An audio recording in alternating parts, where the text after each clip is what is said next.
Hi, thanks for joining us for the Family Plot, Gardening in the Mid-South. I'm Chris Cooper.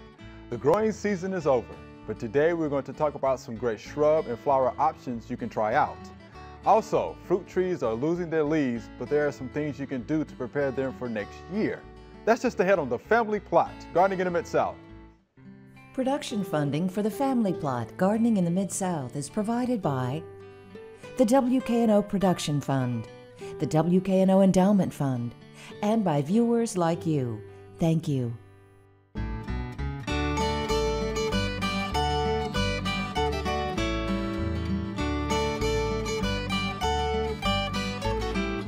Welcome to the Family Plot. I'm Chris Cooper. Joining me today is Joellen Diamond. Ms. Joellen is the TSU Extension Agent in Tipton County, and Mr. D is here. Howdy. Thanks for joining us. Good to be here. Hi, Ms. Joellen. Let's talk about some shrubs that folks should try out. So let's start with viburnum, because I know you like viburnums, right? Yeah, I like viburnums, and viburnums are actually a fairly common shrub. Okay. But a lot of people don't know about them. The reason why they're not more popular is because most of them are very large. Okay. And so it's kind of hard to put, people want foundation plants and things that are small. Well, but sometimes it takes a large shrub, in the back corner of your lot or somewhere. And viburnums would be an excellent addition. There are all different kinds. There's one thing that's true about viburnums, that they're not all alike. As related as they are, they can be trees, shrubs. They can be evergreen. Right. They can be semi-evergreen. My goodness. They can be deciduous. Look at Mr. D. He's like, wow. Yeah, I'm with you on that, Mr. D. And they can be large, up to 60 feet tall, and they can be short to 3 feet. Oh, okay. So, I mean, It's quite a range. There's a huge range of viburnums. So, consequently, there's probably one that'll fit your situation, no matter what you're looking for. And we'll talk about a few of them. Okay. But first, the things that they have in common. They all have white or pink flowers, and they bloom in the spring. Okay. They all have red fruit that turns to purple if the birds don't eat it first. So it's a good shrub for birds if you want to feed birds, so it's good for that. Some of the smaller varieties, though, don't always have berries and flowers. Okay. I don't know exactly why, but sometimes it's not reliable for flowering in berries on some of the smaller varieties. Okay.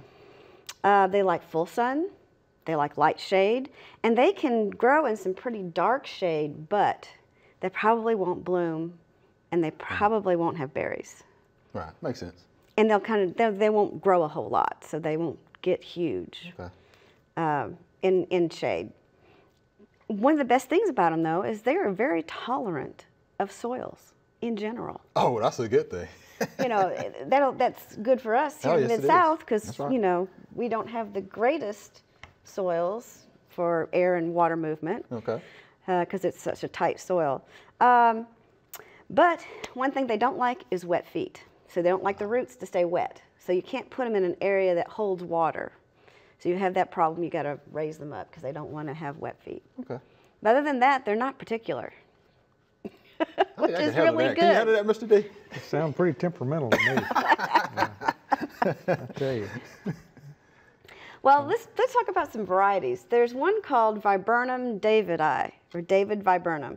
It's the smallest one. It's about 3 feet tall. Oh, okay. And it's fairly common in trade. You see it in garden centers occasionally here and there. Okay. It will be good for a foundation plant because it doesn't get very big. Mm-hmm. Well, evergreen? It's evergreen. Mm-hmm. Yeah, that one is evergreen. The next one I'm going to talk about, the Viburnum carlesi, was the first viburnum that I fell in love with. But it is deciduous. It loses its leaves. Okay. But look at all you get, besides the wood in the winter, which is interesting. And it is a fairly large shrub. We're talking maybe up to 8 feet or so. So it's a big size shrub. But in the spring, it blooms, and it has round spheres of blooms that are white and pinkish and fragrant. So can you imagine that large shrub with fragrance? And you can smell it ways away. So that's why I had fallen in love with it. And it has gorgeous green foliage in the summertime. And then in the fall, it has nice fall color. Even So I better. mean, it really is a very versatile plant, but it's big and it likes sun, so you got to give it some sun for all that nice, wonderful blooms. Makes sense. So that's one. And then there's one that is also grown for its bloom and its fruiting. It's the double file viburnum. I've seen those. Viburnum plicatum tomentosum. And it's got horizontal branching, and the flowers stand up along the top of the stem. They're lace caps along the top of the stem. And then those turn into red berries. And so they're Yeah, those are very, pretty. I've very seen those. pretty and very popular. They are large too. So, I mean, you're going to give them about 8-10 feet. So, you know, these are not small shrubs. And then there is the one viburnum, and it's a hybrid. Viburnum retidophyloides. All right. It's a leatherleaf viburnum, and that's what I have in my yard, which is this one here. And as you can see, it's like a leather leaf. It's very substantial. And this particular one blooms, pretty white blooms in the spring, and then it's semi-deciduous. So what it is the leaves will turn purple color, and they'll kind of cling unless it gets really, really cold, and then sometimes some of them will fall off, but it'll still have some clinging to it. And you know, you can see in ice storms and stuff, the leaves are the pretty, leaves though. are still little there puckered. and growing. I don't see any sign of insect or disease. This there. is, I have Right. never had any problem with this viburnum. I don't know of any problems they have other than keeping their roots dry, that, you know, because they don't like wet feet. Sure. So other than that, I've seen no problems with these, which is why I don't understand why they're not so popular. But, you Almost know. looks like a little tobacco plant. At least do look a lot. Well, if you feel like it, that. they're real leather, and across there's little spines on these too. That may be And why insects don't bother it. Maybe Probably. that, and you know, I don't think deer eat this particular one because it's just so spiny. And if you handle you know, it, you mentioned earlier about, if you handle it. you can get handle something it. You don't want to rub your eyes All right. because it's these little, everything they have on them is just real fuzzy, and they can be sharp and irritating. But it's a beautiful plant. It grows. It's nice, stiff. The large leaves make a nice texture difference in the landscape, and I really like it. All right. So, Joellen, let's talk about asters. Asters. Yeah. Large family of asters, and not only in the United States, but across Eurasia and Europe. Okay. So it's a large family. They have done a lot of scientific research on asters because they are so popular. And they have found out that they are different. So the botanists have reclassified the asters and grouped them into the kinds of, you know, scientifically DNA tested ones that are goodness. more related to each other. And so that's made it even more confusing for you. But most of the popular ones that you see in garden centers today are a certain type called Symphatic-Trichum nova belgii. Wow. And I It's a think mouthful. it's a huge mouthful, but it's an aster that has been, they've taken some of the European and some of the American asters, and they've hybridized them, and that's what you see mostly in the garden centers. Okay. And they are beautiful. And the pictures that you have of asters don't do them justice because they come in ranges of white, there's a creamy yellow, and then all the colors of blues, purples, pinks, magentas that you can think of, and they're just very vibrant because they are blooming in the fall this time of year. And I've had mine bloom clear up until December. Wow. It just depends on the weather. Okay. But they are very good in the wild. You can find seed catalogs that have native asters in them that you can, of course, they're not going to be called, they may be called asters, but they are going to be of one of these different, you know, classifications of genuses now. But they are asters. In fact, if you take a walk out in the woods and you see something blooming this time of year, usually white, sometimes a little bit on the lavender side, it's going to be an aster. Okay. What kind of conditions? Best growing. Of course, they like a lot of sun, but they can take some partly sunny, partly shady areas.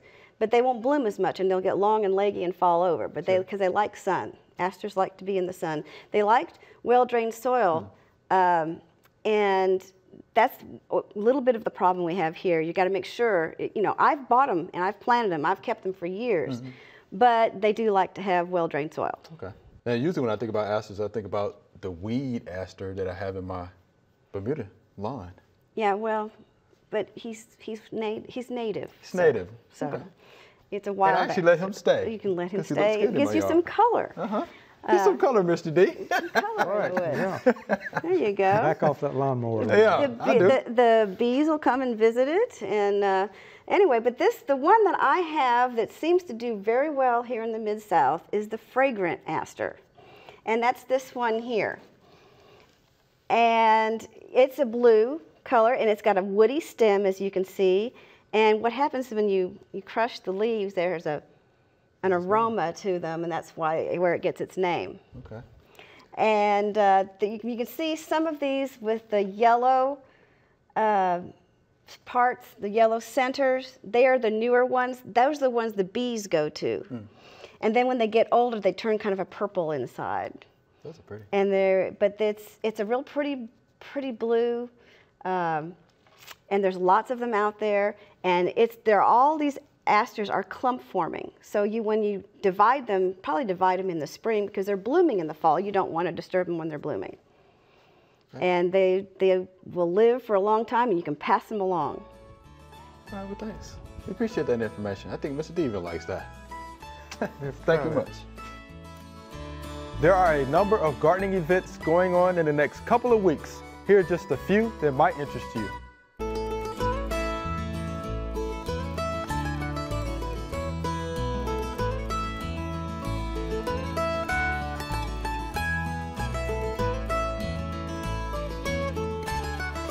All right, Mr. D, fall fruit tree care. What do we need to know? Well, probably one of the best things to do, you know, right now in the fall of the year is to clean up under your fruit trees. Get rid of any rotten fruit or mummified fruit and leaves, branches that could possibly be infected with diseases, or if you had a problem with fire blight, we had a lot of fire blight pressure this year with all the rain that we had. You want to get all of those leaves and everything out of the orchard if you can, or out from under the trees, and don't put it in your compost bin. I would get rid of it, either have a bonfire and burn it up, or if you can legally do that, or bag it, double bag it, and put it in the garbage. But that's one of the best things that you can do right now. Another thing that very soon you can do is start thinking about applying your dormant oil sprays, liquid lime sulfur, in some cases fixed copper. These are some applications that you can put out during the dormant period that will help control some of the insect. You know, it's a preventative treatment for insects next year. Insects. Some will overwinter as eggs, or even sometimes adults in bark crevices and things like that.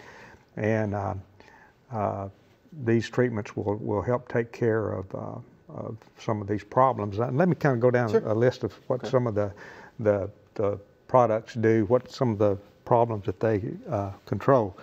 The dormant oil can be applied anytime the trees are dormant, when all the leaves are off, November through March.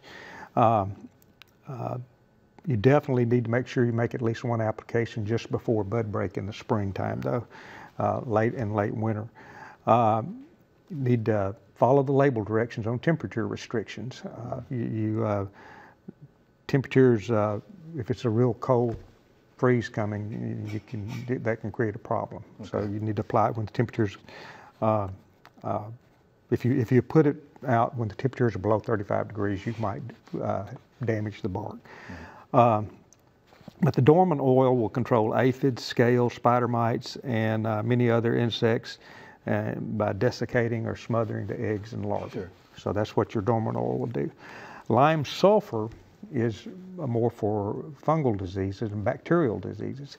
So if you've had a problem with fire blight, scab, bacterial blights, and anthracnose, lime sulfur is the product that you need to do, and probably 2 or 3 applications over the winter time, early in the winter, middle of the winter, and then late winter. Okay. Would be a good idea on lime sulfur. Any temperature requirements for the lime sulfur?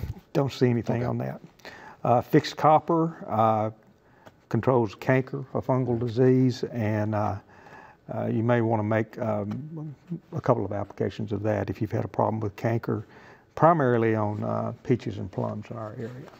Yeah, but if you don't have peaches and plum trees, then you don't have to worry about the fixed copper. Let me ask you about this though, going back to the fixed copper and the lime sulfur. Do you do one or the other, or you do them both? It's best to do them both. Both? Okay. If you have peaches and plums. Now, of course, the copper is only for peaches and plums. The liquid lime sulfur, that would be on all of them. Okay. Apples, pears, peaches, plums, nectarines. But you wouldn't mix the two together, would you?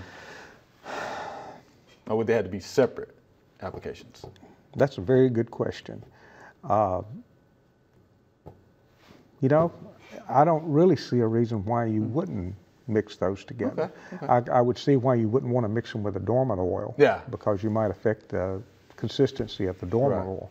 But I really don't see a problem with mixing the fixed copper with liquid lime sulfur. Okay. I don't see a problem with doing that. And that would reduce the number of times you're out there spraying. Right, it sure would. 50%. It sure would. Yeah.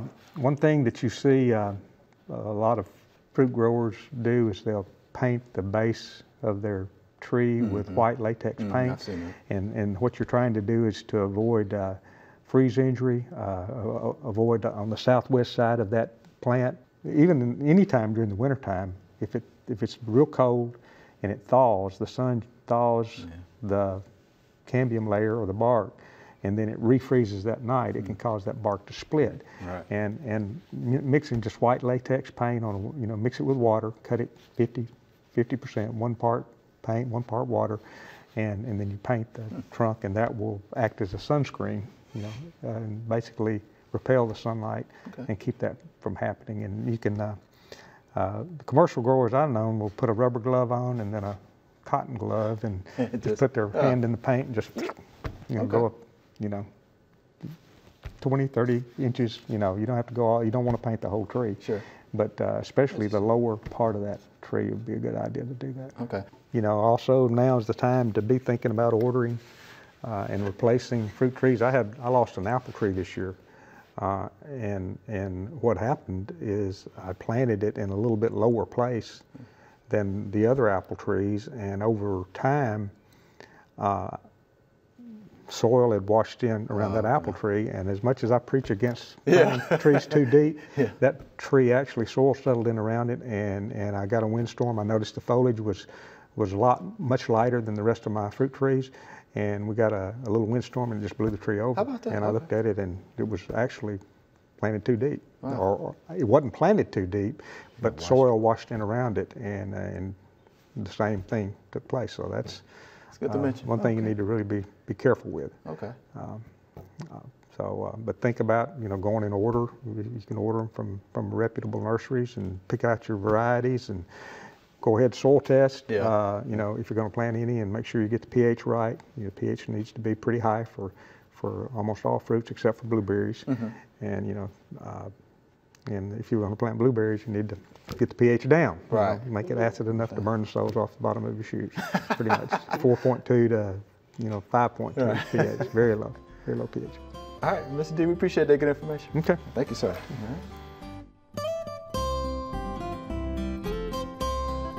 Fall is here, and people in Bermuda grass and zoysia grass is going dormant now, and people think that's a good time to fertilize your grass now. But for Bermuda grass and zoysia grass, this first number here, nitrogen, no nitrogen fertilizer this time of the year because it's going dormant. You want to make sure it don't get no growth on it this time of the year. Phosphorus and potassium is good for your Bermuda grass now because it's good for the root system. And this is a good time to do a soil test to make sure that you need to add these numbers to that. But for your fescue lawn, fall is a good time to start fertilizing it now because it begins to grow now. And on a bag of fertilizer, We sell complete fertilizer with all 3 numbers. Maybe 13, 13, 13, 12, 12, 12, 6, 12, 6, 12, 10. But you got a complete fertilizer right there with the fescue lawn now. It begin to grow now. See all that green folks lawn now? That's what they have. But the grass start turning brown. You got Bermuda grass and zoysia grass. Hold back on your nitrogen fertilizer. Give it phosphate and potassium, and it's good for the root system and also help fight off diseases. All right, so Q&A session. Y'all ready for these questions? Sure. Good questions, good questions. All right, let's start with the first viewer email. Can you identify this flower? And this is from Miss Sandy. So, Miss Joellen, do we know what that flower is? After some research, yeah. Okay.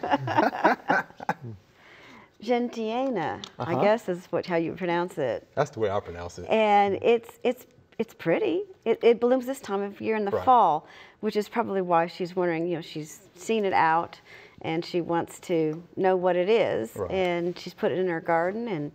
And you know, it's native, but it is found in the wild. But we're about at the southern end of its native area, Zone 7. So yeah, I'm surprised she actually found it out. Right, it is a herbaceous perennial. I did talk to Miss Sandy. She told me she was out walking her dogs in the woods. Where does she outside live? of Bartlett. Okay. And she happened across this beautiful plant. She dug it up, brought it home, put it in her landscape, and wanted to know, what is it? Yeah. Right. And that's how most, you know, hybrid plants and plants get in neighborhoods, because you find it out and you bring it in and they hybridize them. And the fact that it's blooming this time of year should make it start to be very popular. Right, it should. Plant. It should. And of course, you know, conditions, rich, cool, moist, well-drained, acidic soils. That's true. You get, but you know, there's a lot of landscapes that fit that description. We just got to replicate what was found in nature, where it was found in nature. All right. And we can grow it. We can grow it. So there you have it, Miss Sandy Gentiana, right? Gentiana. Gentiana. All right, here's our next viewer email. Should I prune my gardenia before I cover it for the winter? My grandfather did that, and his were always so healthy looking. My bush is tall, but not too full. I thought maybe it would increase the branches in the spring. Am I wrong? And this is from Miss Edwina. So she wants to prune her gardenia before she covers it for the winter. I don't think that would be a very good idea, since gardenias normally bloom on the second year growth. So she's cutting off the blooms for next year if she trims it. You're supposed to trim plants, flowers, and shrubs that bloom right after they finish blooming. So then they have time to grow and produce flowers for next year. My parents had one, and it kept dying down every year, and my mother loves gardenias, so they dug it up, put it in a pot, and they rolled it in and out of the garage. Smart. I mean, and they had beautiful shrubs. There are hardy varieties, hardy gardenias now, and they're smaller. They're much smaller varieties than the older ones that are huge. So she might want to try one of those, but I understand it's not thick as she wants it, but maybe next year, after it finishes blooming, she should trim it and fertilize it and make sure it gets enough nutrients. And I don't know how much light it's getting. They need quite a bit of light to be able to produce all that nice green foliage and blooms. Okay. Anything to add to that, Mr. D? Just, I don't know of anything that needs to be pruned this time of the year, really. This is normally, your pruning shears need to be oiled and greased and sitting up on the shelf waiting for late winter. They don't need, you need to put them up. Right. I just don't know of anything that does well unless you're trying to kill something. If you want to kill something, prune it now. Prune it now. Got that right. Stress it really good before it goes into the winter, and maybe you'll kill it. And some things you want to try to kill. Kudzu. Yeah. Now is a really good time to prune kudzu if you want to kill kudzu. This is true. Japanese privet? Japanese Privet? privet? Yeah. Anything you want to kill now is a good time. It'll really stress it. All right. Yeah, we don't want to stress that gardenia, Miss Edwina. No, we don't. So there you have it from Miss Joellen. All right, but I do have another question for that. Okay, say she doesn't prune it. Do gardenias need to be covered up for the winter? Well, yes and no. It depends on what kind she has. Ah, okay. And if she normally covers it, I don't know where she's at in the part of the country, but maybe it is that she needs to cover it up. If she's not digging it up and putting it inside, it's one of those that could, is hurt by the really cold temperatures and not one of the hardy ones, then maybe it does need to be Miss Edwina may be from Buffalo, New York. Yes, don't never know. Right? All right, thanks for that question, Miss Edwina. All right, so Mr. D, Mr. Joe, we out of time. That was fun. We out of time. Thank you. Remember, we love to hear from you. Send us an email or letter. The email address is familyplot@wkno.org, and the mailing address is Family Plot, 7151 Cherry Farms Road, Cordova, Tennessee 38016. Or you can go online to familyplotgarden.com. That's all we have time for today. We only have one episode left before we go dormant for the winter. To get a jump on next year's season, head on over to familyplotgarden.com. We have hundreds of videos on all sorts of gardening topics. I'm Chris Cooper. Be sure to join us next week for the Family Plot, Gardening in the Mid-South. Be safe.